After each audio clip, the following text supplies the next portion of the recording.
네, 오늘 하나님께서 우리 주신 말씀은 출애굽기 20장 1절에서 6절 말씀이 되겠습니다. 출애굽기 20장 1절에서 6절 말씀.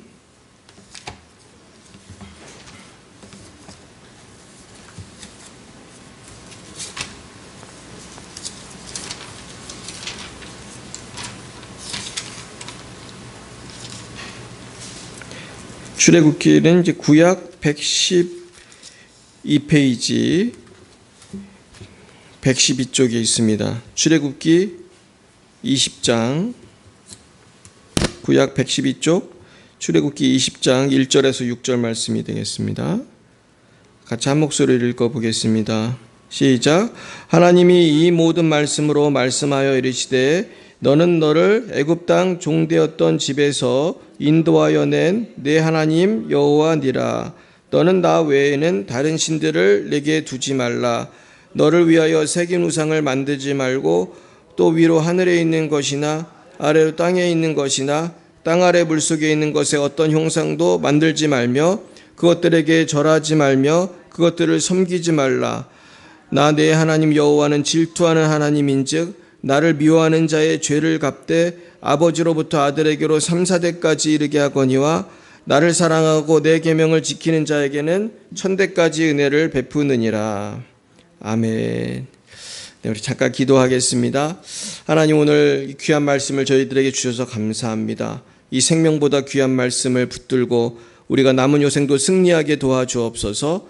예수님 이름으로 기도했습니다. 아멘. 네, 오늘은 질투하시는 하나님이라는 제목으로 하나님 말씀을 증거하겠습니다. 우리 따라해 볼까요? 질투하시는 하나님. 네, 하나님도 질투를 하십니다. 왜 질투를 하실까요? 우리가 우상을 섬기면 안 되는데, 우리 하나님만 섬겨야 되는데 우상을 섬기면 하나님이 질투하십니다. 마치 부부 간에 아니면 연예인 간에 친구 간에도 질투를 하잖아요. 근데 이것은 질투는 사실 나쁜 감정인 경우가 많은데 하나님의 질투는 정당한 것입니다. 왜냐하면 하나님이 우리를 창조했고 우리를 사랑했고 우리를 위해 모든 것을 내어주셨기 때문이에요. 하나님은 심지어 그 아들 예수님도 우리에게 내어주셨는데 우리는 엉뚱하게 영광과 찬송을 다른 데다가 돌릴 때가 많아요. 물론 우리 크리스천들은 예배를 드리고 하나님께 예배를 드리고 나는 신앙생활을 하니까 상관이 없다고 생각할 수 있지만 우리도 사실은 몰래 우상을 섬길 때가 많이 있는 것입니다. 어떤 경우가 그렇겠습니까? 나는 교회 다니고 절에도 안 다니는데 무슨 소리냐 그럴 수 있는데 우리가 하나님께 마땅히 드려야 될 영광과 감사가 사람에게 갈 수도 있고 나 자신에게 갈 수도 있고 그리고 우리가 하나님보다 돈을 더 사랑할 수도 있어요. 그리고 하나님보다 명예를 사랑할 수도 있어요. 하나님보다 쾌락을 사랑할 수도 있어요. 그러면서 인생의 목표가 하나님께 영광이 아니라 내가 그냥 잘 먹고 잘 살고 내가 인기 있고 그것이 인생의 목표인 경우가 얼마나 많은지 알 수 없습니다. 그래서 오늘 이 질투하는 하나님에 대해서 우리 묵상할 때 우리는 이 많은 그 인생의 그 실패와 잘못된 방향에서 돌이킬 수가 있는 것입니다. 근데 요즘에 뭐가 유행이냐면은 종교다원주의라는 것이 유행이에요. 그래서 요즘에는 예수님의 피 묻은 복음을 전하면 핍박을 많이 받아요. 그리고 사람들이 바보라고 그래. 왜냐하면 많은 사람들은 예수님만 구원의 길이라고 생각 안 하기 때문이에요. 근데 옛날에는 예수님이 구원의 길이 아니면 나는 부처님을 믿는다 이렇게 절로 간다든지 아니면 나는 알라신을 믿는다고 모스크로 간다든지 이렇게 구분이 됐었어요. 그래서 전도할 때도 왜 우리가 예수를 믿어야 되는지 이거를 전도하면 됐어요. 근데 요즘에는 교회도 안 나가고 절에도 안 나가고 아무 데도 안 나가고 그게 그거지 이런 식으로 생각하는 종교다원주의가 많아요. 물론 그런 사람들은 가끔 절에를 나갈 수도 있어요. 가끔 교회를 나올 수도 있어요. 근데 이런 사람들의 특징은 뭐예요? 한 군데 나가겠어요? 여기저기 돌아다니겠어요? 여기저기 돌아다니거나 아니면은 아무 데도 안 나가요. 근데 그런 생각을 왜 하는지 참 궁금했는데 제가 생각을 해보니까 종교다원주의라고 하는 것은 사실은 불신앙의 또 다른 이름이 아닌가. 정말 하나님을 만난다면 그럴 수 있을까요? 정말 하나님 만나면 그러라고 해도 그렇게 못할 텐데, 그거는 종교 자체를 가볍게 여기는 것일 수 있어요. 종교를 하나의 취미 생활처럼, 내가 축구를 좋아하든 야구를 좋아하든, 내가 짜장면을 먹든 짬뽕을 먹든 그건 중요한 거 아니잖아요. 그러니까 너 내가 짜장면 먹는 거에 더 시비 걸지 마라. 너는 짬뽕 먹어. 우리 그걸로 안 싸우잖아요, 사실은. 네 먹고 싶은 거 먹어. 나는 야구 경기가 재미있으니 야구장에 갈 거야. 너는 축구장을 가든지 골프장을 가든지 알아서 해. 그러나 우리가 예수를 믿는 거는 그런 차원이 아니잖아요. 그러니까 너무나 위대하고 거룩하신 하나님을 하나의 문화 현상으로 평가절하한 것이 전 종교다원주의의 원인이라고 생각해요. 어떤 면에서는 불신앙을 합리화하는 것이 아닌가. 하나님을 안 믿는, 절대자를 안 믿는 사람에게는 사실 종교는 취미생활일 뿐이에요. 이거는 아무것도 아니야, 사실은. 돈 버는 게 더 중요해, 사실은. 이해 가십니까? 물론 사람마다 이유는 다양하겠지만 살아계신 하나님을 만나지 못한 사람에게 예수만 믿어야 천국 간다고 하면 싫어해요. 어리석다고 그래. 그러나 우린 거기에 속아서는 안 돼요. 제가 종교다원주의 있는 사람들하고 인터넷으로 엄청 논쟁을 한 적이 있어요. 그런데 그러면서 제가 나중에 생각을 해봤어요. 왜 그런 생각을 할까? 이건 굉장히 어리석은 생각이다. 우리가 편지를 써서 주소를 쓸 때에 번지수 하나만 틀리게 쓰면 어디로 갑니까? 엉뚱한 집으로 가잖아요. 뭐 현대아파트 1동 1215면은 1215까지 써야 되는 거예요. 그죠? 현대아파트 1동 1214라고 쓰면 딴 집으로 가는 거잖아요. 편지가. 뭐 우유 배달, 택배 다 마찬가지죠. 그런데 하물며 편지나 택배도 주소를 정확히 써야지 가는데, 우리가 영원한 이 천국과 지옥이 결정되는 이 결판이 나는 이 중요한 이 신앙생활에 대해서, 불교를 믿고 싶으면 불교 믿고, 기독교 믿고 싶으면 기독교 믿고, 우리 집안은 종교의 자유가 있다, 막 이런 식으로 얘기하는 사람이 참 많거든요. 심지어 어떤 사람은 주례를 쓰면서 그러더라고. 막 하나님, 부처님 다 찾으면서 주례하는 사람도 있어요. 이거는 하나님을 모르는 사람, 영원한 세계가 있다는 것을 모르는 사람은 그럴 수 있어요. 죽으면 끝이지 뭐. 죽으면 끝이지. 뭐 부처님이고 하나님이고 다 그게 그거 아니야. 죽으면 끝이 아니에요, 여러분. 죽으면 끝이라면 우리가 굳이 교회 나올 필요 없고, 죽으면 끝이라면 성경 볼 필요 없고, 힘들게 뭐하러 기도합니까? 그러나 하나님께서는 계시고 죽으면 심판이 있기 때문에 우리는 이것을 신중하게 결정해야 할 줄 믿습니다. 그렇다면 사람들이 왜 종교다원주의에 빠지고 정신을 못 차릴까? 첫 번째 이유는 진실로 하나님을 만나지 못했기 때문이에요. 그분을 만나지 못했기 때문이에요. 그분을 여러분 다 만나셨습니까? 대답이 현찮으세요? 아멘이십니까? 사실은 우린 더 깊이 만나야 돼. 우리가 지금 만난 하나님 더 깊이 만나시기 축원합니다. 내가 깊이 안 만나니까 사실은 내가 흔들리는 거예요. 제가 지금까지 얘기했던 수많은 돈을 쫓아가고 뭐 여기를 쫓아가고 막 이게 다 우리가 확실하게 뿌리가 깊어야 되는데, 그래서 여러분 우리 예수님도 그런 얘기 했잖아요. 씨앗을 길가에 뿌리면 누가 쪼아 먹는다는 거예요? 새들이 와서 쪼아 먹고, 또 돌짝밭에 씨앗이 있으면 잠시는 잘 자라는 것 같으나 뿌리가 뽑지를 못하니까 어떻게 되겠어요? 말라 죽고, 또 가시떨 위에 떨어지니까 이 걱정 근심이 많아. 예수는 믿는데 걱정 근심이 그냥 산더미 같이 있는 사람은 또 신앙생활 잘 못해요. 자꾸 거기 신경 쓰다 보니까. 그러면 또 이게 자라다가 죽어. 제가 옛날에 태풍이 났을 때 지나가다가 보니까 나무 뿌리가요, 이렇게 뽑혀 있는 나무를 제가 보았어요. 제가 미국 살 때 봤는데 나무가 아름드리 나무인데, 근데 웃겼던 건 뭐냐면은 아름다리 나무고 10m도 넘을 것 같아. 그게 그거 떨어지면 진짜 집 같은 게 부서질 정도로 큰 나무거든요. 근데 내가 웃겼던 거는 나무가 이렇게 두꺼운데요. 뿌리가 너무 쪼만한 거야. 거기가 되게 더운 날씨가 있는 곳이니까 더운 날씨라 그런지 나무가 이상하게 뿌리가 쪼만하더라고요. 그러니까 바람이 좀 불으니까 어떻게 돼요? 확 넘어지는 거예요. 근데 신앙생활도 똑같더라고요.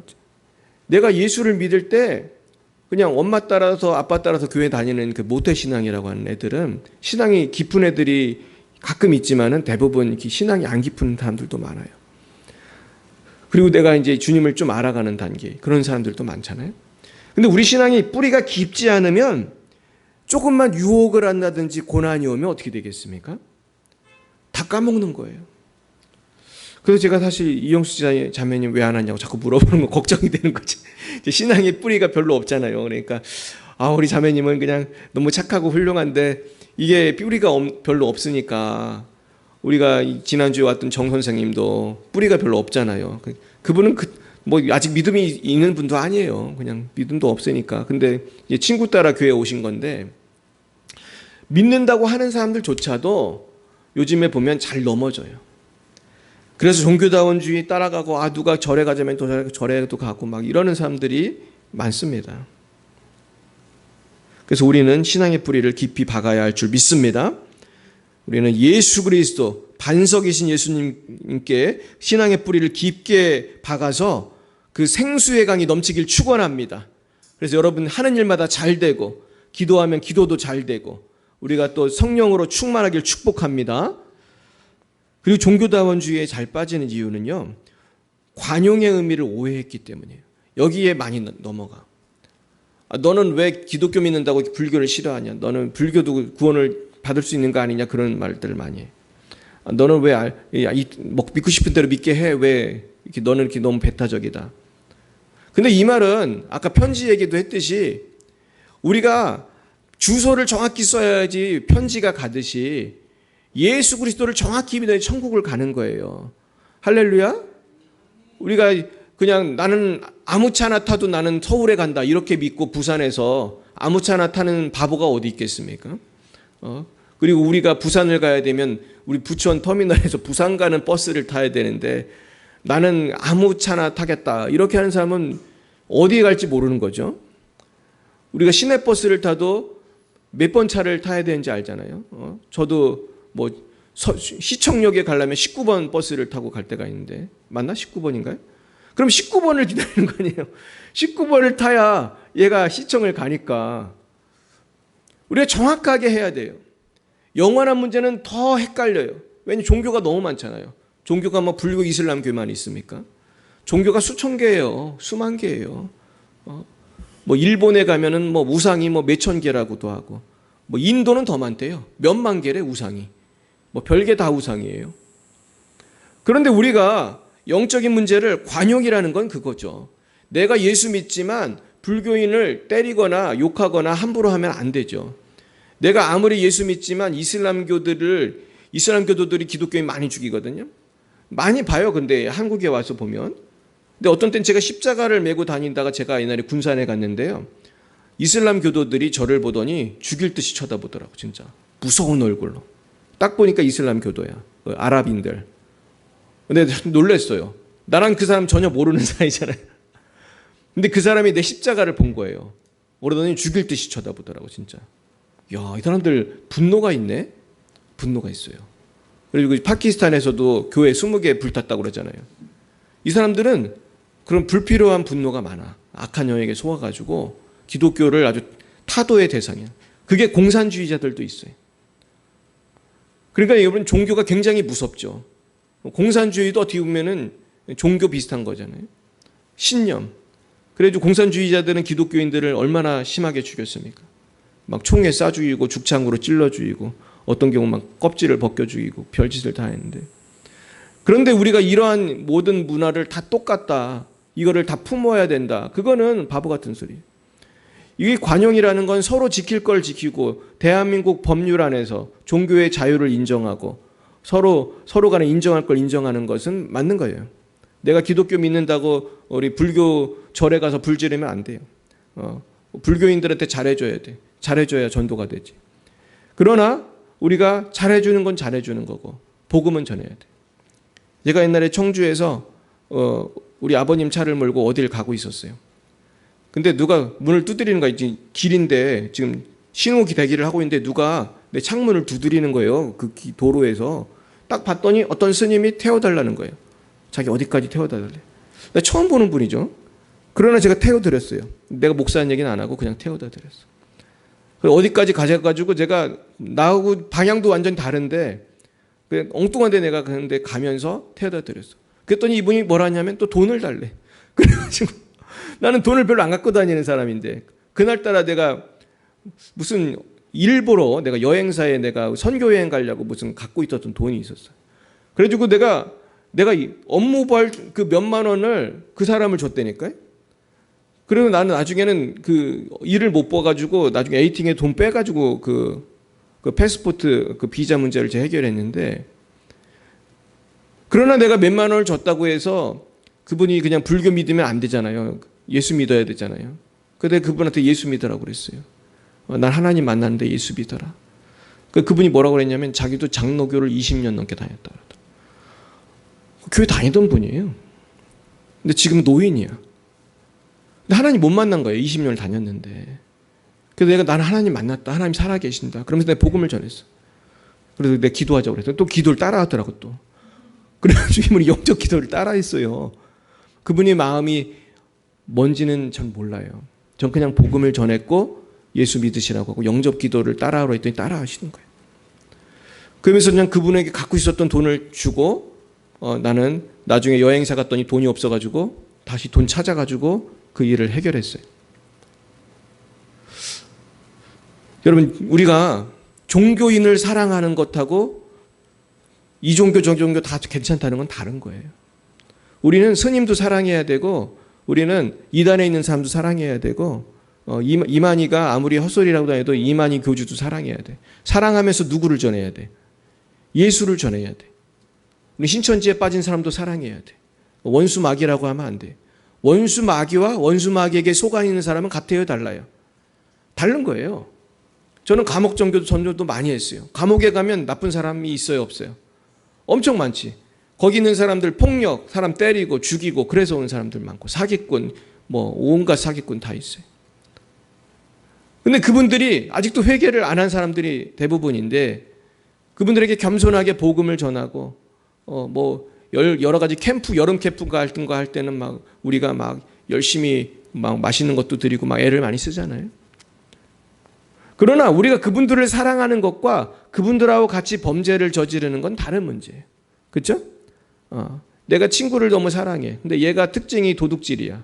야, 오늘 저 은행에 가서 도둑질 하자. 우리 친구 같이 가자. 그러나 거기까지 갈 수는 없는 거죠.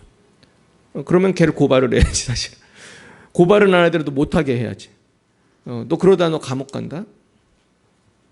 결국 우리가 관용이라고 하는 것에는 분명한 테두리가 있는 거죠. 관용과 방종은 다른 것이에요. 믿으시기 축원합니다.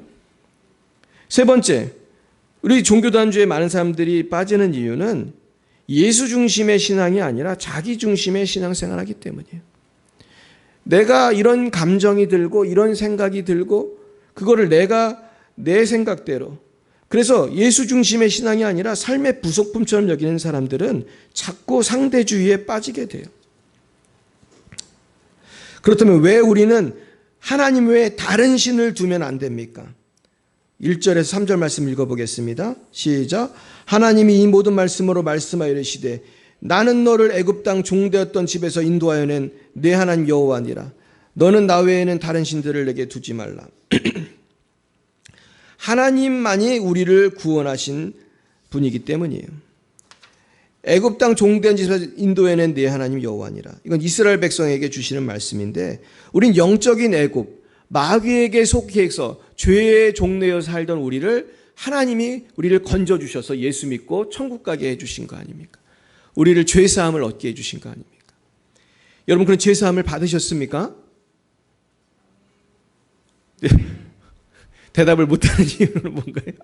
우리가 다시 죄사함 받으셨어요? 죄사함 받으셔야 돼요. 우리 딴 건 몰라도. 죄사함을 예수님이 해주셨는데 왜 우리가 다른 신을 또 둬야 돼요?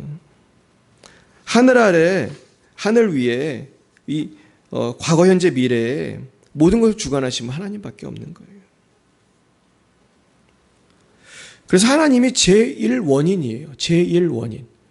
우리가 철학적으로 말하면 많은 사람들이 하나님이 어떤 분인가 고민하다가 제1원인이다 그런 말을 많이 썼어요. 우주의 제1원인, 이 생물의 제1원인. 제가 보내드린 영상 보셨습니까?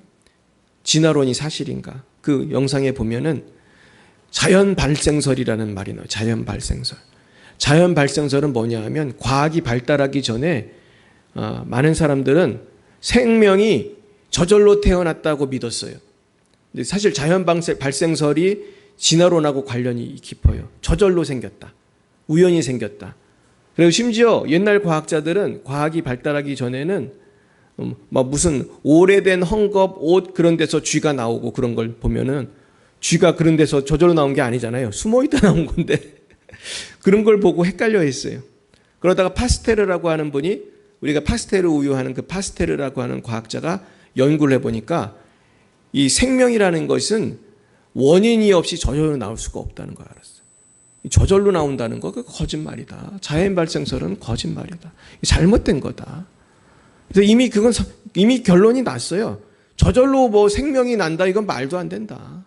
뭔가 원인이 있어야 된다. 우린 그 원인이 누구라고 보는 거예요? 하나님이라고 보는 거예요. 근데 진화론은 뭐냐 하면 또 하나의 자연 발생설이에요.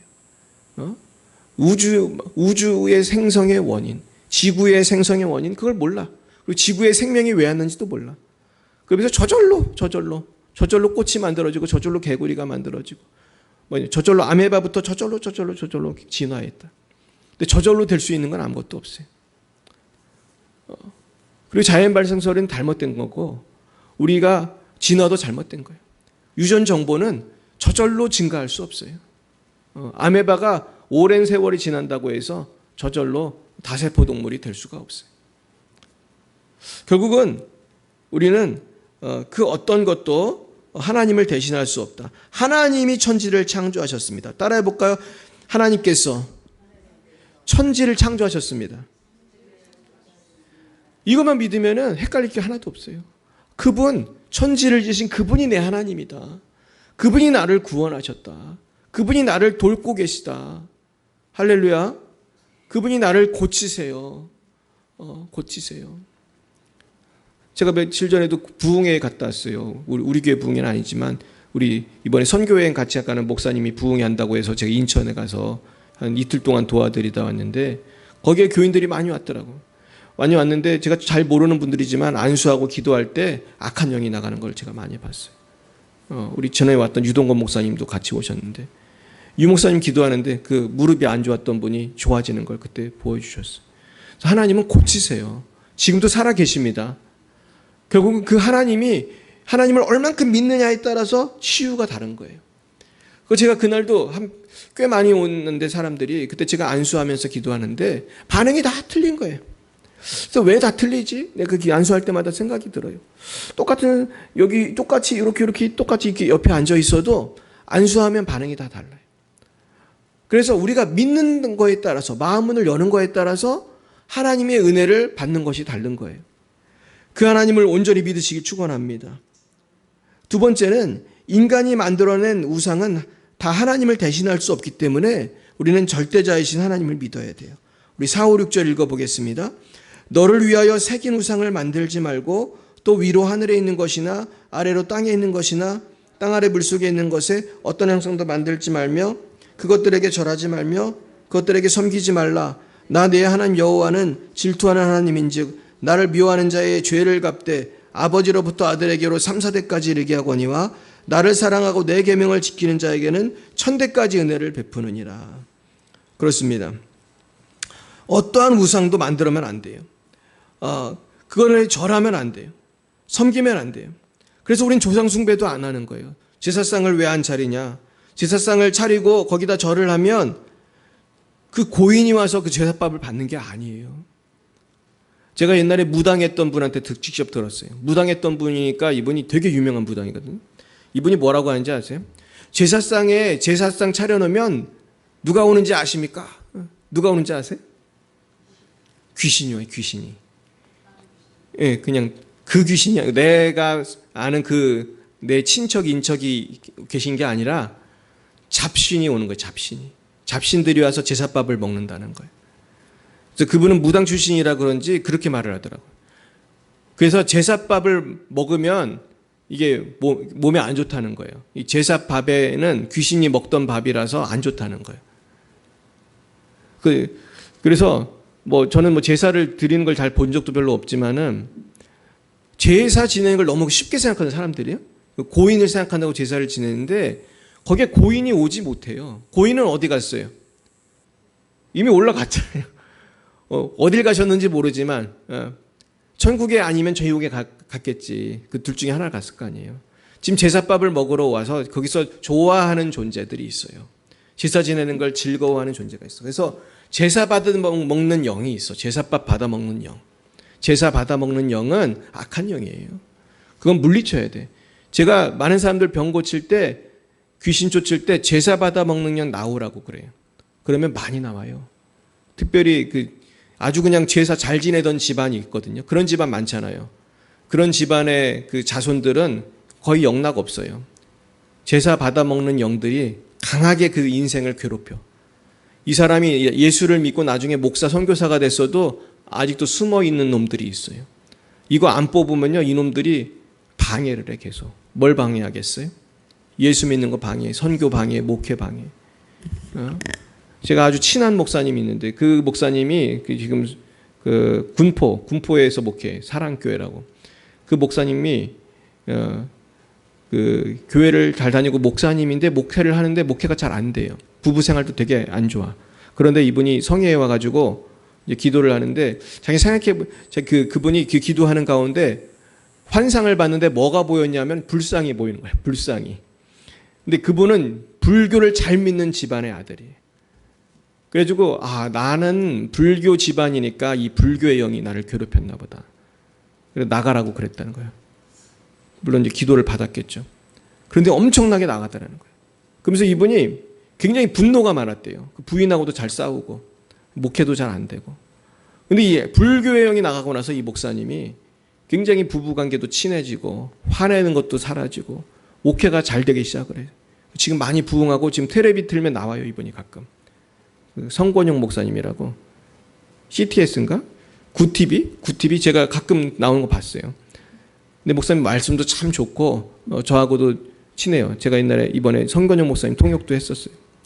근데 이분이 지금은 이제 능력을 받아가지고 악한 영이 나고 능력이 받아서 이분이 치유사역을 참 많이 해요. 부흥사로 이제 활동을 왕성하게 하는데 그분이 그러는 거예요. 나는 불교를 믿은 적이 한 번도 없었다. 나는 불교를 믿은 적이 한 번도 없었는데 혈통을 타고 들어온 악한 영이 나를 괴롭혔다는 거예요. 이게 참 무서운 얘기죠. 내 속에 뭐가 있는지 잘 생각해 보셔야 돼요. 여기 보면은 나를 미워하는 자의 죄를 갚되 아버지로부터 아들에게로 3, 4대에 이르게 하거니와. 그러니까 내가 우상 섬기면, 내가 불교 섬기고, 내가 이런저런 우상 섬기면 그것이 3, 4대까지 이른다는 거예요. 그러니까 내가 예수 잘 안 믿으면 자식들이 다 고생하는 거예요.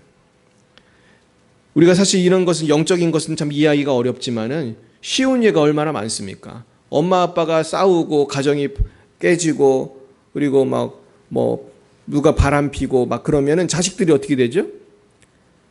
그 속에 있는 자식들이 방황을 하잖아요. 방황을 하거든요. 제가 어제 유튜브에 어떤 분을 봤냐면 어떤 분이 인터뷰를 했어. 근데 이제 참 놀랍게도 이분이 전직이 창녀야, 창녀. 근데 요즘엔 그런 사람들도 인터뷰를 해요. 그러니까 이 유튜버가 궁금하니까 창녀의 생활에 대해서 물어보더라고. 그래서 어떻게 하다가 이렇게 몸을 팔게 되셨냐. 그래서 보면서 이런 일을 몇 년 하셨냐. 그러면서 이분은 그만둔 분이에요. 자기는 그 일이 너무 싫어서 38살 때 그만뒀대요. 근데 언제 그만뒀냐면 코로나로 인해서 손님이 별로 없잖아요. 그러면서 이제 그만뒀다는 거예요. 근데 왜 이걸 시작하게 되셨냐 물어봤어요. 근데 그 얘기를 듣고 난 깜짝 놀랐습니다. 그 엄마가 바람을 폈다는 거예요. 엄마가 바람을 피고 집을 나가버렸대. 그러니까 아빠하고 사는데 쉽지 않잖아요, 삶이. 그러면서 자기가 성인이 돼서는 이제 스스로 돈을 벌어야겠다고 생각을 하고 나쁜 짓을 시작을 한 거예요. 근데 시작을 하니까 나올 수가 있어요, 없어요?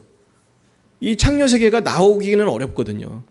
이게 이 사람들이 일단 들어가면 빚을 지게 많이 만든다고 하더라고요. 빚을 지게 만든대. 심지어 숙소도 빚으로 얻어준대. 숙소조차도. 그러면 다 빚인 거예요, 다 빚. 일을 안 하면, 하루라도 일을 안 하면 살 수가 없게 그렇게 시스템을 만들어 놔가지고 몇십 년을 거기서 고생하다 이 자매가 38세나 돼서 나왔다는 거예요. 근데 그 사람은 나왔으니 다행이지. 못 나온 사람들은 죽을 때까지 그런 일 하는 거 아닙니까? 근데 그 자매의 엄마가 난 너무 안타깝더라고. 자식을 잘 키우지 왜 도망을 가. 자기가 도망가고 바람 피우니까 그 자식이 그렇게 돼도 누가 도와줄 사람도 없고. 결국 내가 예수 잘 안 믿으면 내 영향을 누가 받아요? 자식이 대가를 치르게 되는 거예요. 이건 너무나 무서운 얘기예요. 그래서 조나단 에드워즈의 그 가정 얘기 제가 했잖아요. 조나단 에드워드 목사님, 미국의 그 훌륭한 목사님이 그렇게 예수를 잘 믿고 신앙생활을 잘하니까 그 자자손손 복을 받더라는 거 아니에요. 그래서 누가 그걸 또 조사를 해야 되잖아요. 몇백 명이래요. 몇백 명을 몇 대까지 조사를 했더니 그 인원이 몇백 명이에요. 그래서 통계를 냈다는 거 아니에요. 조나단 에드워드의 자손들은 뭐가 됐나? 변호사만 100명, 뭐 판사, 뭐 국회의원, 나중에 부통령까지, 미국 부통령까지 나왔어요. 근데 조나단 에드워드 시대에 예수 안 믿고 맨날 놀러만 다니던 아저씨가 있었대요. 신앙과 상관없이 자유로운 영혼이라고 그러잖아요. 이 자유로운 영혼, 막 자연 속에서 맘대로 사는 아저씨, 그 아저씨를 또 조사를 했다는 거예요. 그 아저씨 자손을 했더니 자손들 중에 창녀가 엄청나게 많이 나오고 거지가 엄청나게 나오고 장애인이 엄청나게 나오고 잘된 사람 하나도 거의 없는 거예요. 그러니까 이게 무서운 거예요. 그러니까 우리가 기도를 해야겠어요? 안 해야겠어요? 해야 돼요. 자식을 위해 기도해야 돼. 할렐루야. 여러분 금식하며 기도하시기 바랍니다. 우리 자식이 예수 믿고 복 받아야 되잖아요. 근데 이거를 마귀가 막어요. 그래서 우리가 가끔 부흥회하면 안 믿는 자식들도 꼭 데려오세요. 이 귀신이 떠나가야 돼요. 뭐 예수 못 믿게 하는 귀신이 있어요. 분명히 있어요. 세 번째, 예수님께서 부활하셔서 하나님의 유일한 구원자가 되어주셨기 때문에 예수님만 믿어야 돼요. 전 전도하다가 막판에는 꼭 부활 얘기를 해요. 이래서 믿어야 되고 저래서 믿어야 되고 결국은 여러분 부활하신 분이 예수님이 부활했기 때문에 당신 예수 믿어야 된다. 우리 지난주에 왔던 정윤웅 그 선생님한테도 제가 부활하셨기 때문에 믿어야 된다고 그랬어요. 이분이 아주 질문이 많은 분이에요. 제가 결국은 그랬어요. 예수님이 부활했고 부활한 예수님이 부활했다는 걸 증거하다가 많은 제자들이 순교했다. 이거 사실이니까 순교한 거 아니냐. 그렇죠? 누가 거짓말 뻥치는 얘기 때문에 순교를 하겠어요. 너 예수 믿으면 죽는다. 그래도 나는 죽여도 예수님 나는 부활한 거 봤다. 예수님 부활한 거 맞다. 우기다가 죽었거든요. 제자들이 거의 다 순교했습니다. 뭐 가룟 유다는 자기는 목마에다 죽었지만은 그 세례 요한계시록을 쓰신 요한사도 빼고는 다 순교했어요. 요한사도는 요한계시록을 쓰시느라고 하나님이 살려두신 것 같아요. 뭐 그분은 뭘 해도 잘 안 죽었대요. 이상하게. 근데 하나님이 살려주셔서 요한계시록, 요한 1, 2, 3, 4를 썼는데 요한복음. 나머지는 다 순교했거든. 이분들은 예수 믿어서 순교한 거거든요. 부활의 예수님을 만났기 때문에 순교한 거예요. 바꾸어 말하면 부활의 예수님이 부활한 게 맞다면은 우리 예수님을 믿어야 돼요. 할렐루야. 그분이 길과 진리 생명이 되실 줄 믿습니다. 그래서 요한복음 14장 6절에 보면 예수께서 이르시되 내가 곧 길이요 진리요 생명이니 나로 말미암지 않고는 아버지께로 올 자가 없느니라 그랬어요. 예수님을 왜 믿어야 되고 예수님만 믿어야 되냐? 예수님만이 하나님께로 이르는 다리가 되시기 때문이에요. 이 세상에 나는 다른 다리로 가겠다. 나는 불교 믿다가 가겠다. 아니요. 불교는 그런 다리가 될 수가 없어. 예수님이 죄값을 치르셨고 예수님이 우리 죄를 위해서 죽으셨고 부활하셨기 때문이에요. 그럼 우리는 어떻게 살아야 되냐? 우리는 이런 상대주의, 종교다움주의가 잘못된 것을 알고 유일하신 하나님을 목숨을 걸고 믿어야 되는 거예요. 그리고 이 진리를 부끄러워하지 말고 전도해야 돼. 또한 상대주의에 빠진 사람들을 미워하지 말고 사랑해야 돼. 우리 지금 뭐 교회 밖에 있는 사람은 다 상대주의예요. 그죠? 예수 믿는 사람이 거의 없습니다. 뭐 다른 종교를 믿거나 그런 분도 계시지만 요즘에는 아무것도 안 믿는 사람들이 너무 많아요. 세 번째, 복음을 증거하며 고난을 인내해야 돼요. 결국 이 복음 증거는 사탄이 제일 두려워하는 일이에요. 제일 싫어하는 일이에요. 사탄은 전도하는 걸 너무 싫어해요. 그래가지고 많은 사람들이 거기 쏘가가지고 전도를 안 해요. 왜냐하면 전도하면 핍박받거든. 전도하면 욕먹거든. 전도하면은 뭐 욕을 안 먹어도 좀 창피함을 느낄 때가 많이 있거든. 쉽지 않은 일이죠. 그러나 우린 창피하지 말고 두려워하지 말고 살아계신 예수님을 전해야 할 줄 믿습니다. 이 빈자리를 다 누가 채우겠어요? 우리가 정말 기도하면서 안타까운 마음으로 그 영혼을 데려와야 돼요. 이것을 하나님은 너무나 기뻐하시는 거예요.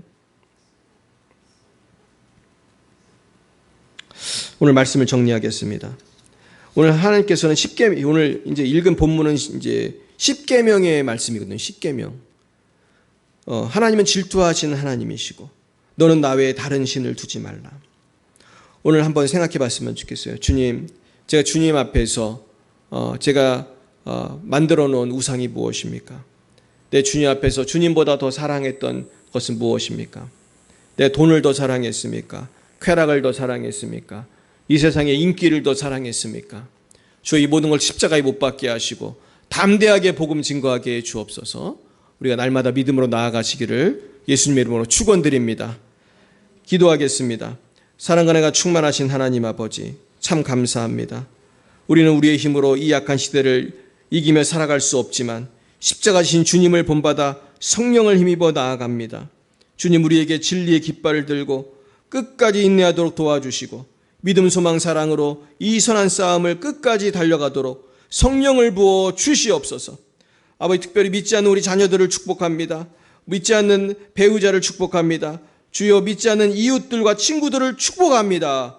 다 예수 믿고 길과 진리 생명 되신 예수님을 만나게 하여 주옵시고 영생 복락 누리게 하여 주시옵시고 우리 자손 만대가 복을 받게 하여 주시옵소서. 또한 우리는 빛과 소금이 돼서 수많은 영혼을 구원하며 주님의 나라를 땅끝까지 확장하는 주님의 귀한 종들이 다 되게 하여 주옵소서. 지금은 살아계신 주 예수 그리스도의 구속의 은혜와 하나님 아버지의 놀라우신 사랑하심과 성령의 교통하심이 이 시간에 하나님을 위해서 끝까지 복음 증거하고 유일하신 예수님, 유일하신 하나님 땅끝까지 전하기로 결단하는 사랑하는 제자들 머리 위에와 저들의 자녀와 남편과 이웃과 친구들 모두에게 이제와 영원몽토록 함께 하시기를 간절히 축원하옵나이다. 아멘.